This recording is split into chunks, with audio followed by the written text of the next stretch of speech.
Epstein. You can, if you are a little late to the podcast, then you can find us on wherever your favorite podcasts go live, as well as on our Facebook channel. Today we're here with Sarah, Josh Epstein, and Parshell. And thank you for joining us today, Josh. Yeah, no problem. Thanks for having me. Yeah, our pleasure. So Josh, just for everybody's a little bit, can you give us a little background on yourself and where you are right now and what you're up to, just to fill in our audience? Sure. Again, thanks for having me. I'm excited to be here and talk operations. I've kind of lived operations, if you will, from the frontline worker to now kind of the executive, kind of behind the scenes, working on all of the planning and organization that goes into a well executed kind of operations plan. And I've had the pleasure to work with Sarah before, and I am currently now working for an NFL team. I've spent quite a few years of my career in the NFL working for one of the football teams in operations. So I started as a special event coordinator, which is essentially mini operations.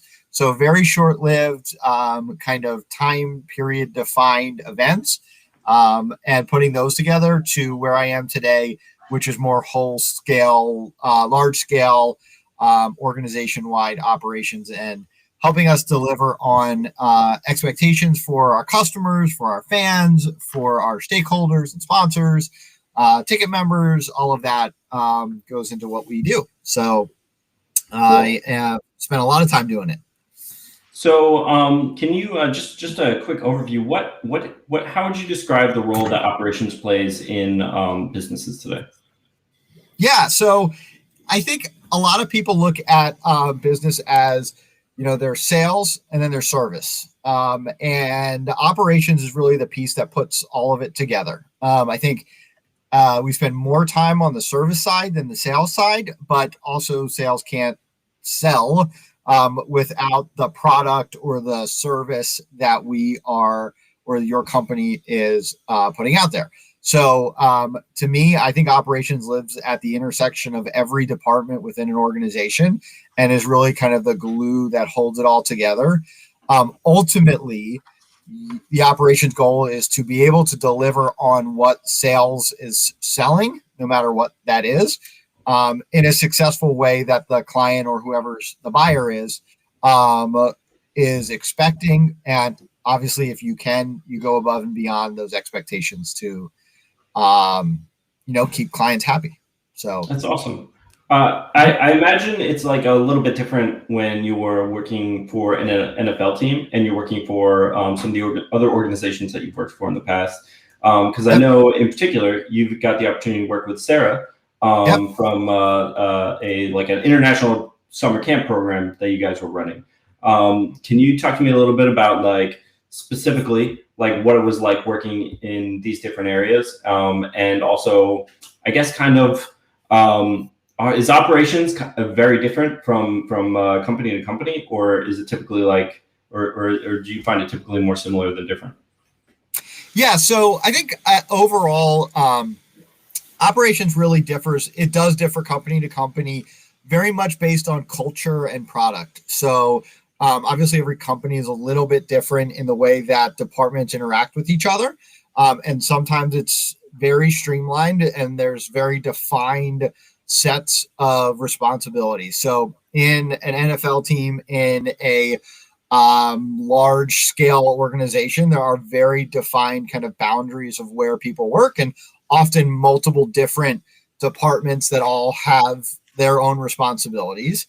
The small business that Sarah and I worked for, we all did a lot, and it wasn't uncommon that, Sarah's this, CMO and I are sitting on the same meeting, working on the same thing, which might be the application process. And it's just,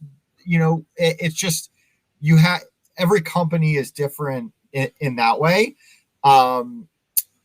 Ultimately, I really think that, operations is, what makes you successful is being able to deliver on the promise, right? And so, yeah.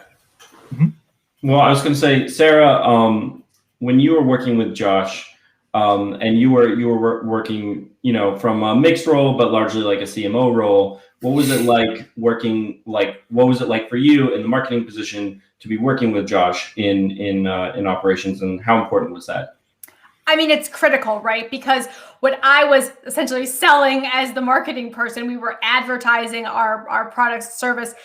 Josh was the person who had to make sure what I was advertising actually happened, right? Which is critical for a business. So, I mean, I could go out and sell all day long, but if he wasn't able to deliver on what I promised people, that the company's in real trouble. So I think that's where it's so important to, like Josh said, that intersection between marketing, sales, operations is so vital, because that's the promise that we make to our customers. And if you fail on that promise, like, forget it. And it's really hard to recover from that. So Josh and I worked really closely to make sure that, I would sell something, he would deliver on it, and then we would both kind of learn from that and make changes for the next time around for selling again. And I think that's critical too, to know that there's a cycle between these things. So, sorry, go. So I was gonna say, I think it really goes both ways. So it's a really fun play on how they work together, in the sense that what sales and marketing is selling, operations has to deliver. But at the same time, it's kind of up to operations as well to put packages together, or say, hey, marketing and sales, you didn't realize that we have the ability to do this. You can go sell this now, right? And now we're both kind of inching the bar higher each other. And that's, I think, where as a operations person, you become successful, in that you can build those relationships between sales and service and be able to deliver on everything in a way that is really healthy and can help the greater company as a whole. That's, I think, where you become very successful in operations. Yeah, I totally agree. And I think that communication between those teams being strong is really important. And that's sometimes where there's almost some competitive competition, within companies, like my team and this team and that team didn't do this, and I thought they were going to. And I think that's where something Josh and I always had a really good relationship, which was important, right? Like, we have to work together. We have to have our departments work together to succeed. We have to be not competitive ever, or placing blame on one team versus another, but rather really see the value in these teams working so well cohesively. So I imagine that that to keep that communication, you also need good processes in the background for roles and responsibilities, right? So as two people who are seasoned in this area, what are some things that you guys built that made sure that was cohesive throughout the year? Yeah, look, I think that there's two really big pieces of it. One is, in today's day and age, software is key, right? There's a million kinds of software out there that will help you do anything now. So there's an app for that. There is, right? And being able to find technology and embrace technology to help you do what you do will either make your job easy so that you can focus on other things, or difficult, and that's why you're going to be there, is just to solve those problems. So, Sarah and I have worked through a number of issues with technology that we kind of all had within the company to make that successful, and it took a lot of energy there. There are also other things that we used, a HR hiring onboarding software that we brought on to the company. It just dramatically changed the way, and the paperwork and the detailed things that we needed to get done in order to hire, 300 people over the summer.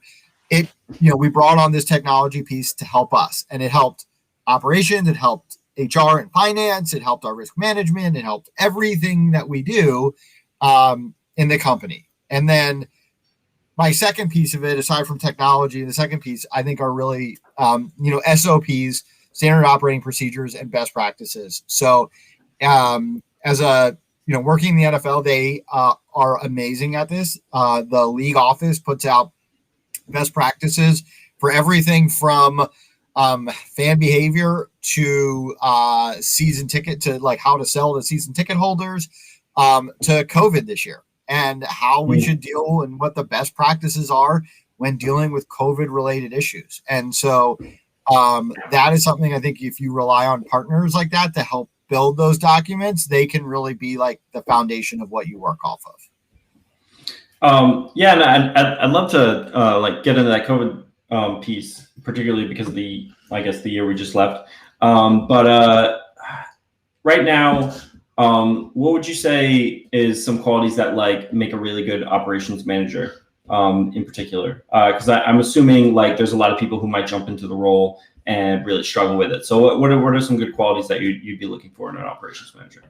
Yeah, that's great. And I've interviewed a lot of people for a lot of different kinds of roles. And it's probably one of my favorite things that I actually get to do when I have the opportunity, not just meeting people, but just seeing what creative new ideas, new people can bring to the company. I think new people like that, as a new person coming into any company, I think you can probably make the biggest impact the quickest through kind of an operations role, in the sense that you get to come in with certain products or certain things that you already know you need to deliver on, but it's up to you to help also streamline those processes, make them more efficient and quicker, more cost savings, all of those things that you can find.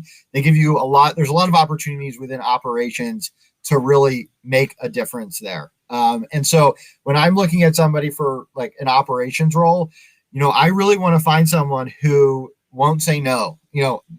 I have this, I say this to everyone, that there is absolutely nothing that's impossible, right?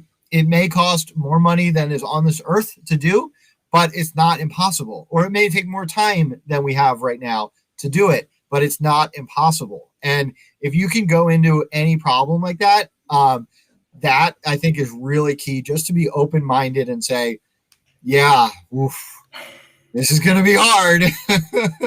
But like, if you can go into it with a good attitude, like, and know that you can do it, that is the attitude I think that makes a great operations person. So, I mean, I feel like even small businesses, because small businesses may not have somebody who's specified for like operations. I mean, I have no doubt that a lot of small businesses do, but like super small businesses, like for instance, like a lot of us are doing our own thing right now. We're starting our own thing.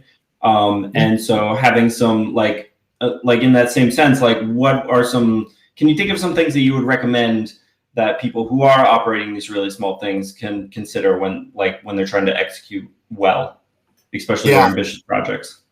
Sure.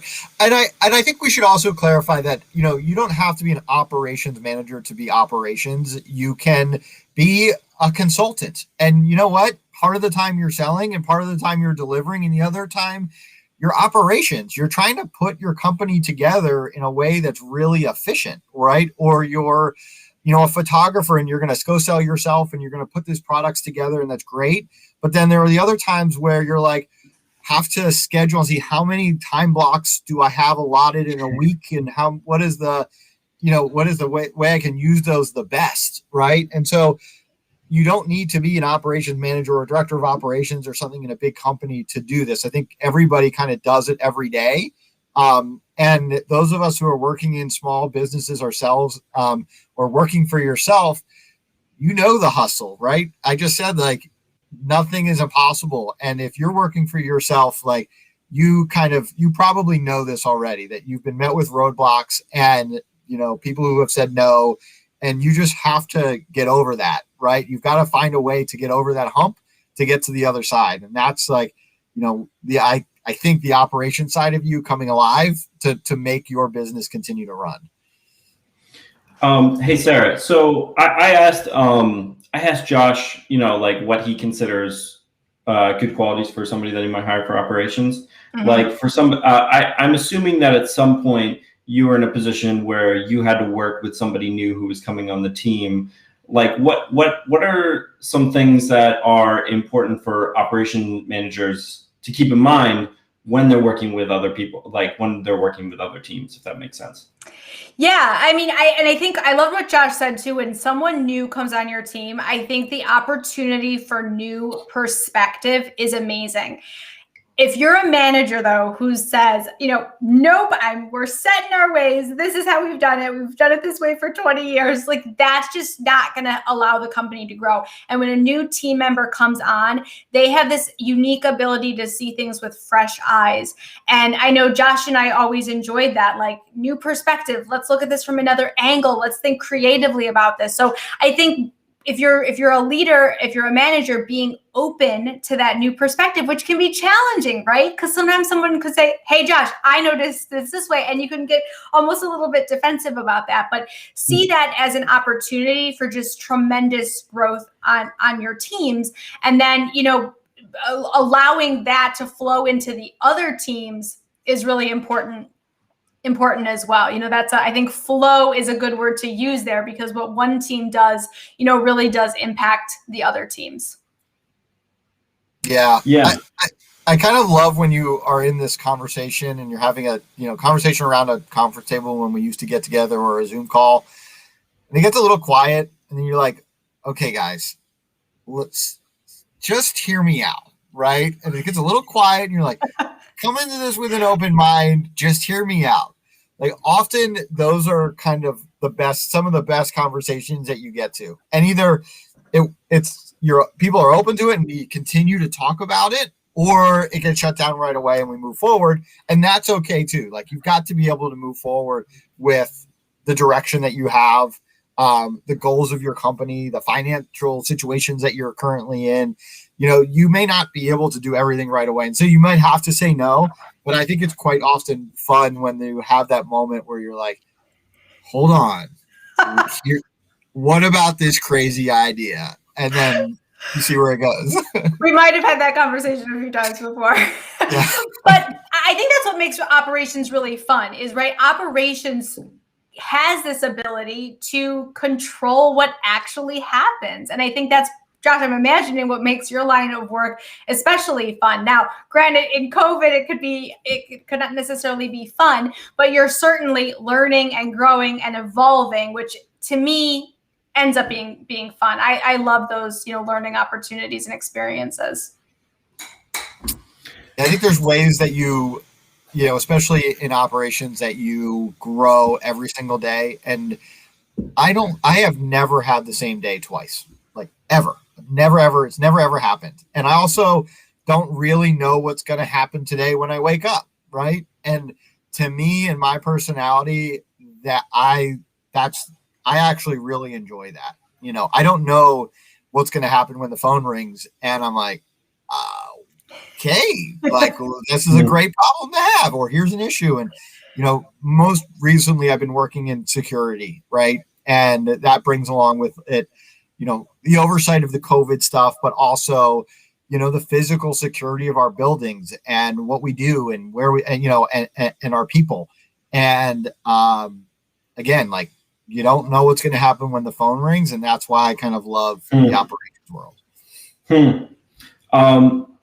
Yeah. So let's say hypothetically you're walking into a brand new position where you're introducing yourself to new teams and new problems. Like how do you start? You know what I mean? Like, for instance, if you're walking into this NFL operations position for a new team, like how do you jump into that?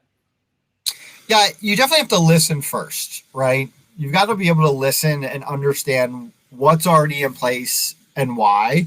Hopefully the company that you work for is okay with you asking why. It's like, well, why is that rule in place, right? And there's probably a really good reason for that.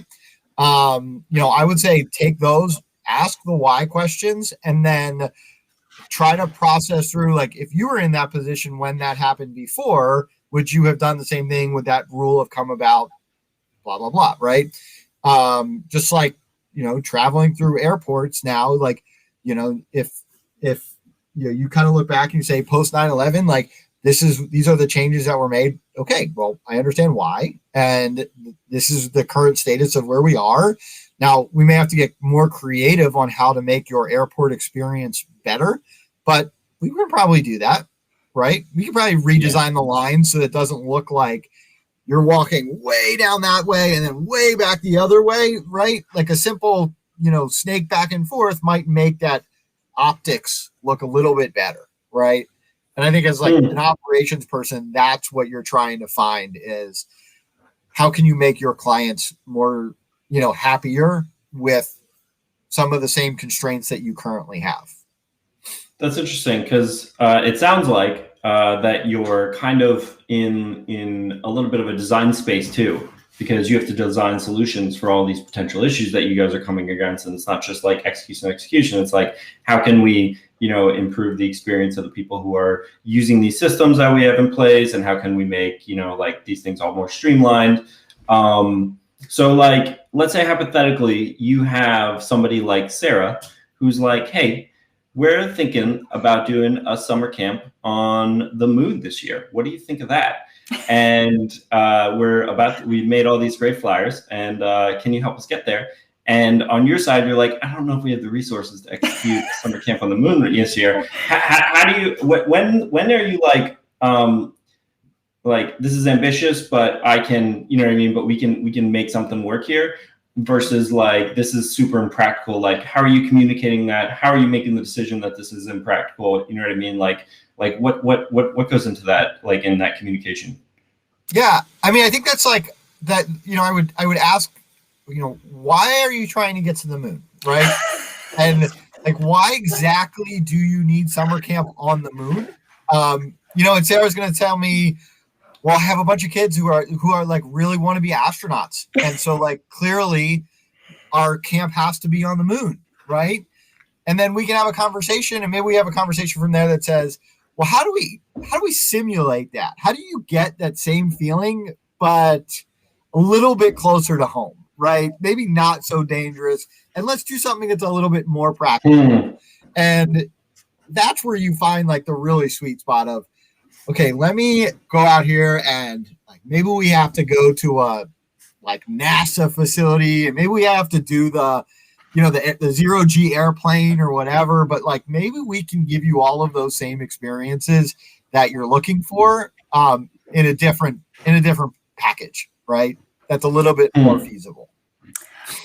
So it's like sorry, Sarah, go ahead. No, I was gonna say it's such a good answer, because I think that's you never want to squash people's dreams and ability to think creative. And that's where, you said, Josh, never say no.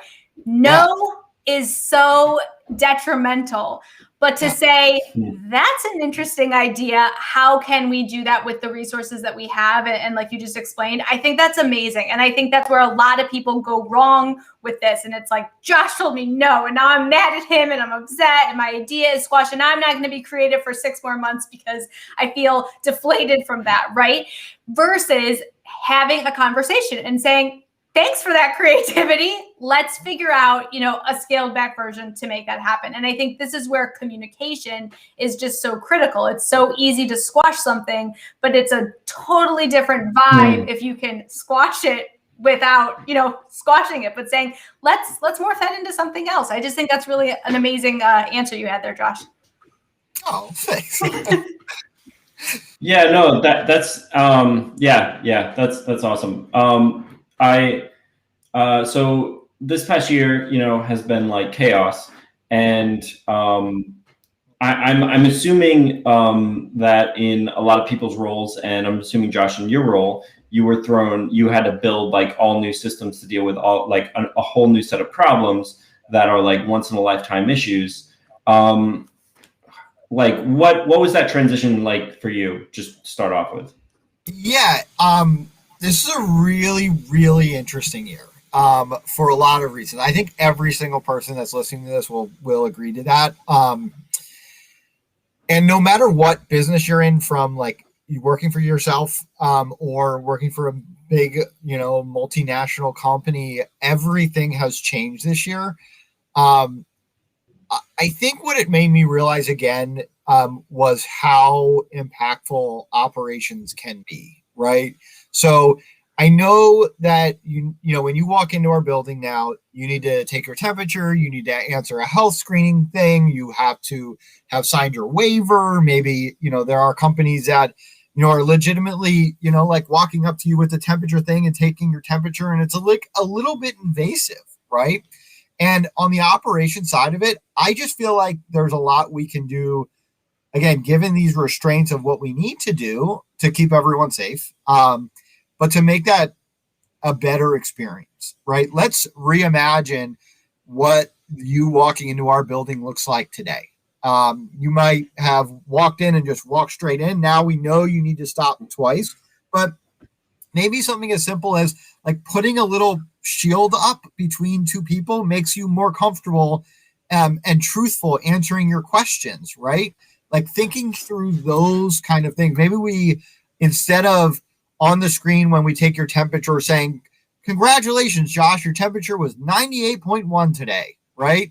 Maybe you just say, thank you, like, welcome in. And we don't need to like announce that to everybody because that's just not a comfortable, something that everyone's comfortable with. So to me, it was like operations 101, go back and rethink the simplest things, like we have to park every other parking space. And so that when you walk out of your car, the person doesn't walk out of their car right next to you and you can stay 6 feet away. Well, how are we going to do that, right? How are we going to reimagine you walking across the street and walking into somewhere? I think, early on, everybody saw the little dots on the ground that were showing you how far 6 feet away was.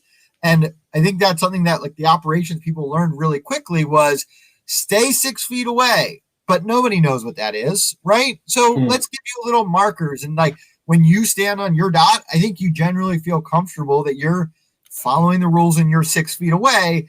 And you don't have to uncomfortably stand there and see like, am I too close to that person? Or like, is the person behind me going to get too close? Like it will make you more comfortable. So again, it's like delivering on expectations, going a little bit above to think about like what the experience is like so that, you're just pleasing your clients, your employees, or everything. So to me, it was a year of us looking at how we treat our own employees and fans and guests and visitors and vendors and whatnot. It's like, let's rethink that from the whole beginning. And, there's actually a lot of things that have happened that are all positive out of this, right? We will probably forever continue to do some sort of screening for people. And that's cool. Like that is only here to keep everybody healthy, right? I think before there was a lot of pressure for people to go to work even when they were sick, right? But like being sick with the cold is different than being sick with COVID. And now like somebody coughs next to you and you're like all really uncomfortable. I think this world has brought on a new way for even employees to think about the experience themselves, saying, I'm going to stay home today because I'm going to look out. I want to look out for everyone. I know that that's more widely accepted now. So, there's a lot of things that have changed, and I think a lot of it will stay, and all for the better. Parshell, I know because most of your, I don't know if I would say most, but you do a lot of live video shoots in particular. Parshell, are you there? Yeah, I'm here. Oh, sorry. Looks like it froze on the screen. Like what has this year been like for you in particular with the with adjusting your operational procedures when you're working with people live? Yeah, it's been a ball because for some reason I kind of geek out over operations a bit too. And so doing video and then being able to also kind of get behind into the details of how to make, something efficient, I really get excited about. But yeah, this particular year, actually, when COVID hit, I actually started to close down my first business, which was a production company. Started a new one, but now with a new set of thinking and understanding the value in operations and having a good process, like it has changed everything about what we've been able to do. Tim, you're familiar with the project we're working on right now, which we're just wrapping up, and that whole process, the day of that shoot from start to finish was incredibly smooth because we put so much thought into the ease of, for the client, for their experience, for all of the crew members that were there. It was like, I was like, I'm just going to do my very best, given all the mistakes having made in the past. And going into this one, I just was so determined to give the client the like she had a red carpet rolled out in front of her. Everything was thought of. Everyone knew what to do. So in that regard, we looked at that. And even from that, we're like, okay, how can we make that better? That's the conversation we're having now. So I love this topic of operations. In fact, one question that I had, if I can ask, was when it comes to looking at a company and their efficiency, and if you're going to come in and give a report, they're either A+ing or they're failing. What are the main pieces? What are the criteria that you're looking at to determine like this, this company is spot on, or they need a lot of areas of growth, or they need to look into these areas? What would those like buckets or criteria points be when you're looking at a company? Yeah. Really interesting question. And really like, one of the things when COVID started, I said, well, maybe I'm going to start my own, operations consulting. And it'll be from anything from events to just individual companies. Right. And to me, my take on this is, one, culture is huge, right? Does this company have a comprehensive culture across all of their departments that identify what success it really is, right? So that I think helps set the tone for everything. Because if you're not identifying what success actually means, then operations is going to have a very hard time actually executing on that. And then sales is going to be upset that they sold something that you can't do. And then, the executive team is going to say like, wait, what? Like, where's the disconnect? So having clear expectations and clear culture, I think, was where it starts on what success means for the company is really, really important. And then it's data, right? Like we just have to look at data and not so much compared. There's a time and a place to compare company to company, right? There's a time where we should compare your company to another company or a well-formed company or whatever. But I think it's even more interesting to look at data year over year, quarter over quarter, or even between departments and between different business lines, because that can really show patterns, right? It can show patterns of overspending in certain places, right? We can say, well, hold on, this one department is doing this really efficiently. Like, why is that? And can we find that efficiency across all of the departments? Or you're going to find somewhere where, there's just an opportunity. Maybe one department has been saying, has this great idea, a great value add to the company that, will probably make more work on them. So they're kind of like, well, let's just like leave it alone for now. Looking at it holistically, department to department to department, and finding like, what do they do and how do they deliver towards those companies' expectations of what success is. That's where you can find opportunities, right? And that's where you can bring those opportunities to life. So do you end up working with outside vendors, like in general, in your different businesses that you've worked for? Yeah. All the time, all of the time. From the company that I work for right now, we use third-party vendors all the time. And then, I've started my own little, side venture, side hustle, if you will, at the same time. And, I have 3 or 4 other vendors that I'm working with right now. And that's where I'm glad I'm working with you, Tim, on that project as well. So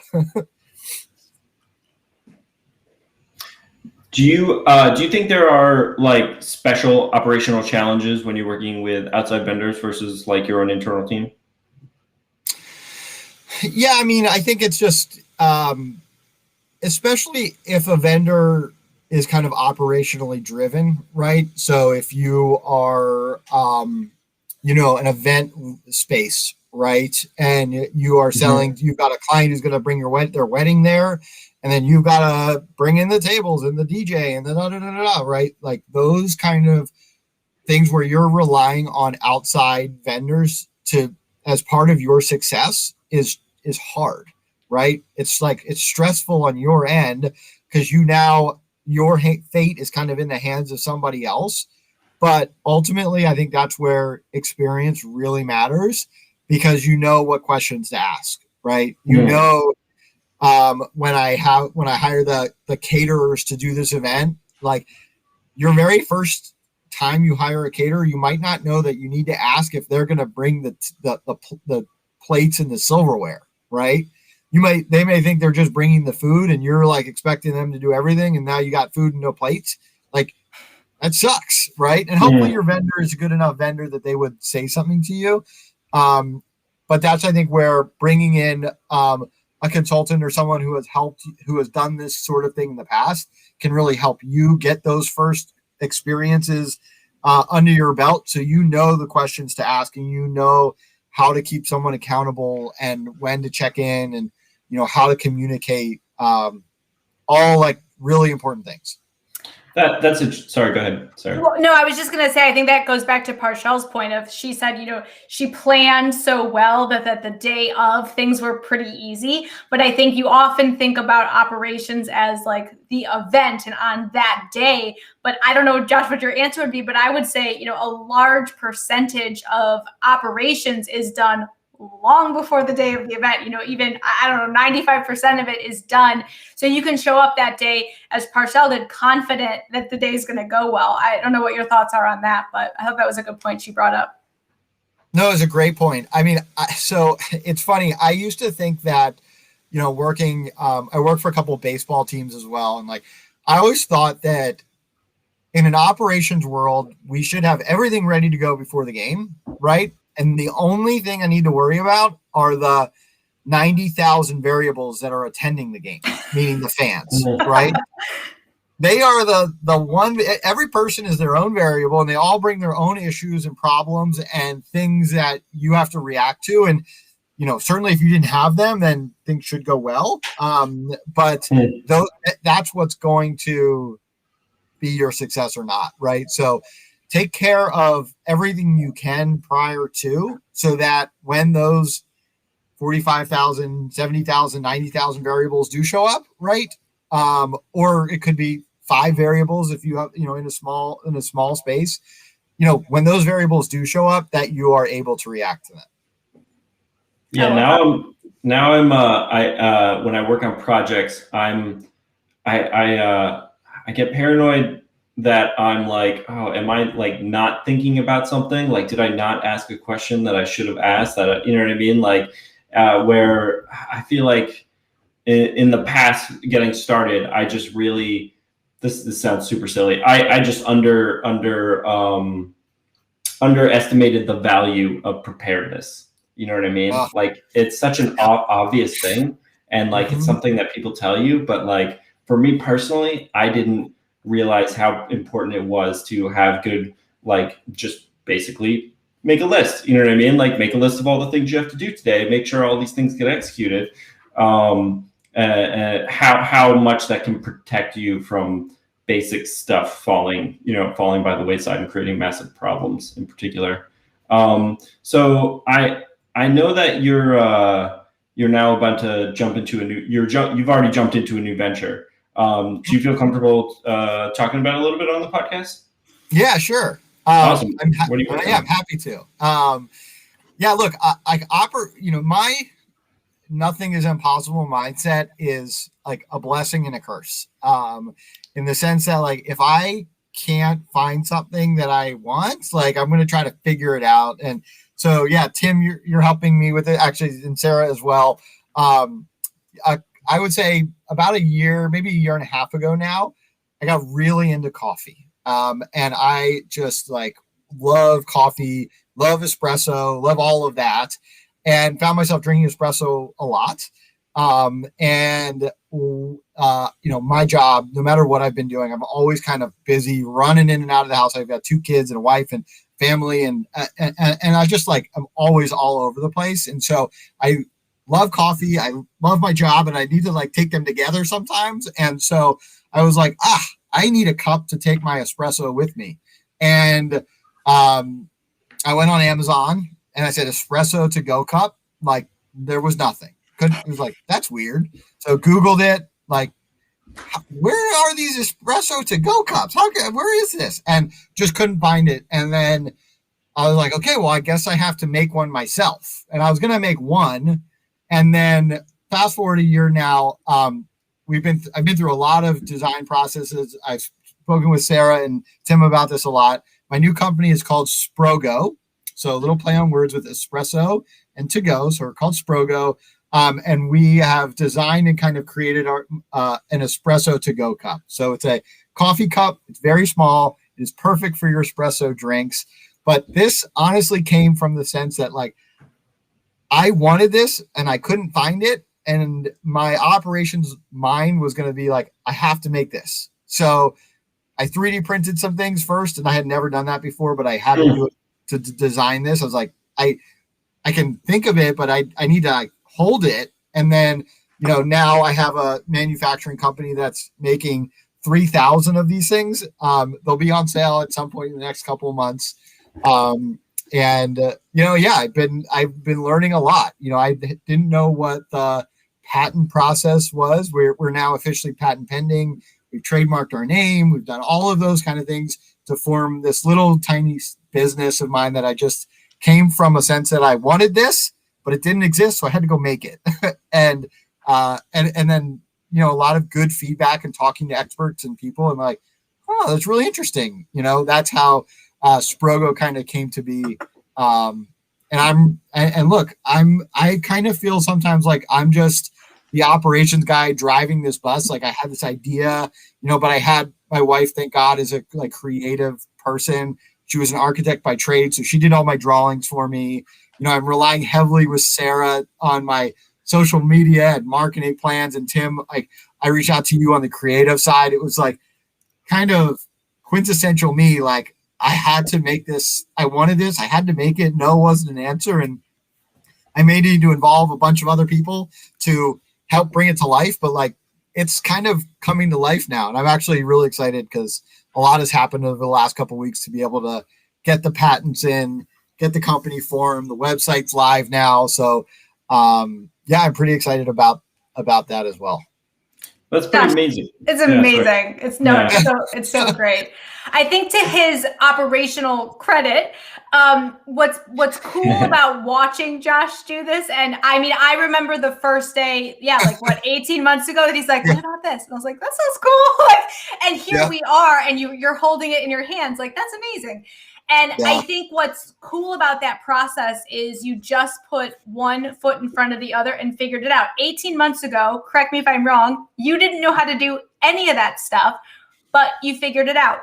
So like kind of a word of encouragement to people. It's like, if you are feeling as if it's too much, you don't know what to do, like, look at Josh. I mean, he didn't know how to do this. He doesn't have a degree in manufacturing and all this stuff, but he's just done it. And I think when those moments of you're feeling overwhelmed by a process or operational, challenge that you have, it's like, this is a good example of just, you got one thing done, then you got the next thing done.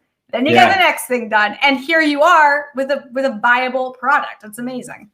Yeah. The other thing I heard too, congrats on this, was that you just referenced so many people.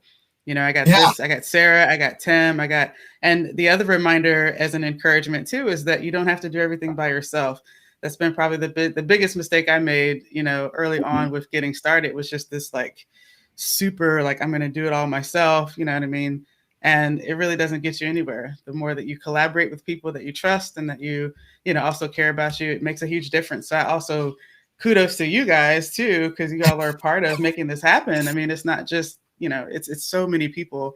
And I love the fact that we're not alone when it comes to doing that stuff. So awesome. And I think that's critical, like knowing who and what you need that is outside of Josh is a genius in a lot of areas, trust me. But there's areas that he knew, like, Sarah, can you help me with this? Of course. Like, why he's smart enough to know that it's a waste of his time to try to figure it out if he has people that he can have help him. So I think that's a really important piece as well. And like, you don't let your ego or anything get in the way of knowing when to ask for help. There's experts out there who want to help you. Yeah. I mean, honestly, like, I there's so many things I didn't know. And if I had to do this all over again, it could probably take me 4 or 5 months now to like have another coffee glass product if I needed to, right? And here it took 18 months. Like, I didn't know that it was going to take this long for this to happen or this to happen. And, yes, my cup is being manufactured overseas. And I was like, okay, or 30 days, like, right. And they're like, well, hold on, Chinese New Year and spring holiday. And we will start making this like in the middle of March. I was like, what, and like, but like, to me, like, I've looked at this through the whole time. If I end up with 2,999 of these in my garage and I only managed to sell one forever, like, to me, I learned something, and like, that was kind of worth it for this. I just wanted to learn something new and do something new, and hopefully you break even, hopefully you make money, right? That's what we all want to do. But I just like love this product. I believed in it, and I said it'll give me a reason to learn something new in a way that's really exciting. So I think you're at least going to sell 3. Yeah. We'll take a round for this group. I'll buy. Well, can I actually ask you, when you were designing it, because I know in a lot of ways you were designing it for yourself, like, what was important to you when you were putting that together? I wanted it to be, there are simple things. Like, I wanted it to fit in the cup holder of my car, right? I didn't want it to fall over. I wanted to have a lid. And I wanted it to be like very sleek and modern and like modern, cool. Like, you go put this on the desk at work, everybody puts their coffee mug down and people will be like, what's that? Like that, it's a Sprogo. Like, I wanted that kind of thing to happen. And it took a lot of iterations. Like, we had my very first design that I sent to the manufacturer, they were like, we can't make this. It's like, okay, why not? Right. And it's like, glass doesn't form this way. Like that, like, it's going to cost you $1 million to make one of these. I said, okay, so what if I take this out? And then that was really, for me, the design process of, taking something out, replacing it with something else that kind of did the same thing until I got to a place that, like, this cup is made very specifically for, certain kinds of drinks. It's an espresso drink. You can put a flat white in it, or a small, like a pico latte, or, whatever. You can put lots of different kinds of drinks in here. And that was important to me, but it had to have features that made this, that helped me enjoy the experience more than a little cup would, right? I could put in a Dixie cup and take it with me, but like, that doesn't do any justice. I wanted this to, like, just like I love good coffee, I wanted this to enhance that experience too. I feel like that also kind of ties back into what you're saying about, like, when let's say you were jumping into a new operations role at a new team or a new company, and like, it's you need to kind of be okay with being ignorant about things. You know what I mean? Like, why do you guys do it that way? You know what I mean? Yep. Or like, if you're like, you're literally learning industrial design, you know what I mean? By like, first you initially design the cup, and then when they tell you like, oh, this design doesn't work because nobody does it like this, like, then you got to like find out, like, okay, well, why doesn't anybody do it like this? And, and what are the modifications that need to be moved here and stuff like that. And like, I know, like, for me personally, like, sometimes I can be a little bit like, I'm afraid to look stupid, you know what I mean? So I don't want to ask those questions that are going to make me look stupid in front of the guy who knows everything, you know what I mean?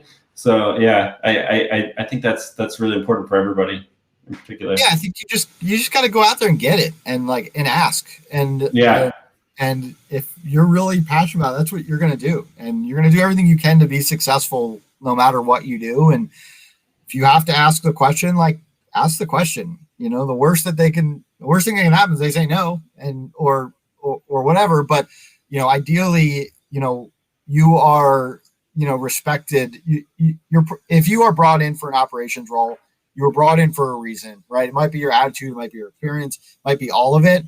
And you've just got to kind of mesh into the space that fits this new company. And that's where you'll grow. And it takes a little bit of like bouncing off the walls first, and then you eventually kind of fit. And then that's where you can then not worry about that anymore and just grow.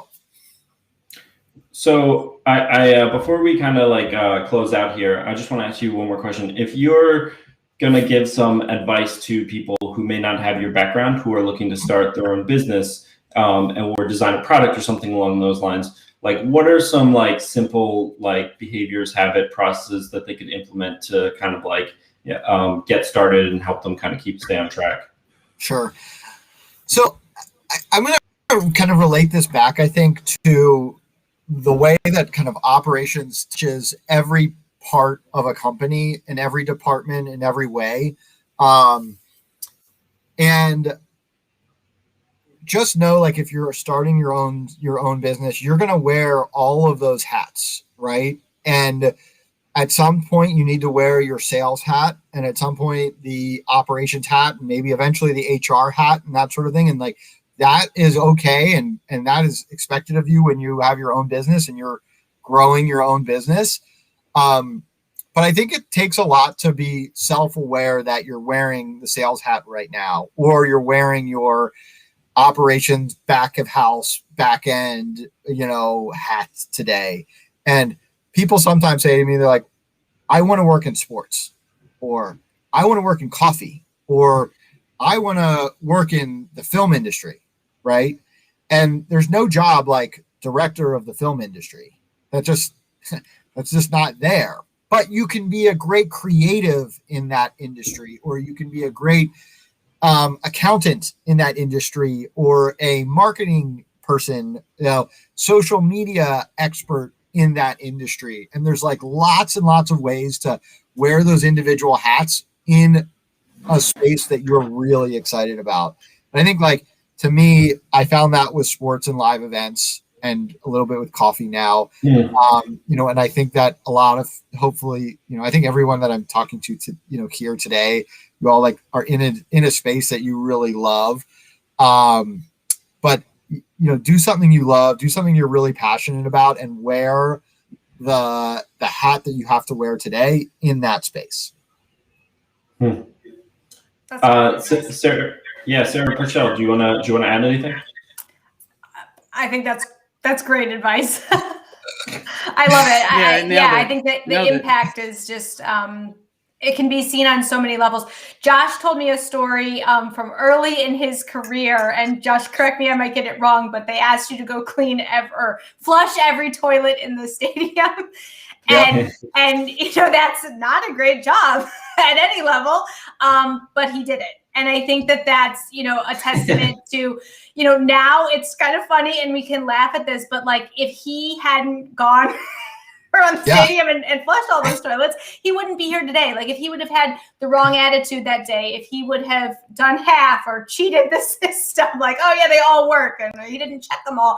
I think that's just a testament to his character, but also to say, like, do that hard work and don't say no, and do those hard jobs, because that is what's going to get you like the experience, and you just never know what's going to come from that. So yeah, you got it, Sarah. Like, it was actually the day after I graduated from college with my degree in sports management. I was like, hooray, I'm an expert and a professional, and like, I have a job. It's going to be amazing. And like, literally the day after graduation, I showed up to this job for the first time, and they were like, okay, game time is 7:00 tonight. We got to go flush all the toilets. It's like 10:30 in the morning.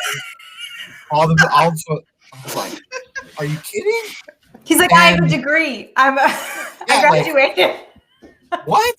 And I was like, okay, whatever, I'll do it today. But like, maybe it's just because it's my first day. And like, but then I showed up like the next day, and they said, do it all over again. And then it was like, realize that every single game day I was going to flush every single toilet in the building. And honestly, it's like one of those moments that clicks for you. And I think a lot of people have these moments at some point in their career. Like this, I had a click moment where I was like, like later on when I was working in operations and I was working in the command center of a game, and I realized that it was like halftime, and there was one toilet that wasn't working in a women's restroom, and we only had male plumbers. We had to close the whole restroom, and like people were fighting because we had to close the restroom. I was like, that's why. Like, that is why I had to do that, because I just like by me finding that issue at 10:30 in the morning and us fixing it before we were open, now there's 100 people that were lined up to go to the bathroom that are now enjoying their experience versus complaining that this all happened, right? It was just like a click moment that I didn't understand it at the time. It took a while to be on the other side of it and then realize that's why I was doing that. And I think it goes with like every small business, and especially if you're working for yourself and you're like, this sucks, right? But you realize why eventually, and I think those are just the learning moments that you have. So Josh, we do something at the end of every episode where if somebody is like currently like obsessed with something, like tell us what it is you're obsessed with. Like, is there a book, movie, whatever? It could be like cooking something like that you're like really, really into right now. I think no surprise, like I'm on the quest to make the perfect espresso. And you would never know how difficult it actually is to get the temperature right and the grind and the right grams of beans in there, and then the right beans from the right place. If I could spend all day just making espresso shots and tasting them, I would. I'm on this quest to make the perfect one. I'll probably make it once and then I'll never be able to do it again. But again, like to me, this is just like a fun hobby that has now turned into a business for me that I just like love. So that's awesome. Well, thank you for coming on the stream this week. It's been awesome. We'd love to have you back one day once Spurgo goes live. And Parshell, Sarah, thank you as always for coming on today. Yeah. Before we go, Josh, how can people find you if they want to know more about Sprogo? Like, how do we get the insider info when it's about to drop? Yeah, so go to Sprogo.com, SPROGO, Sprogo.com. You can sign up to get your alerts as soon as we go live. Or you can also all find me on LinkedIn and connect with me on LinkedIn, and I'll be happy to talk to anybody. I'm somewhat of a serial connector too. So if you want to connect, awesome. Talk, let me know. I love it. We'll put the links to that in the show notes for sure. Cool. Thanks for having me. I appreciate it. This is a great conversation. Awesome. Thanks, guys. We'll see you next week. See y'all.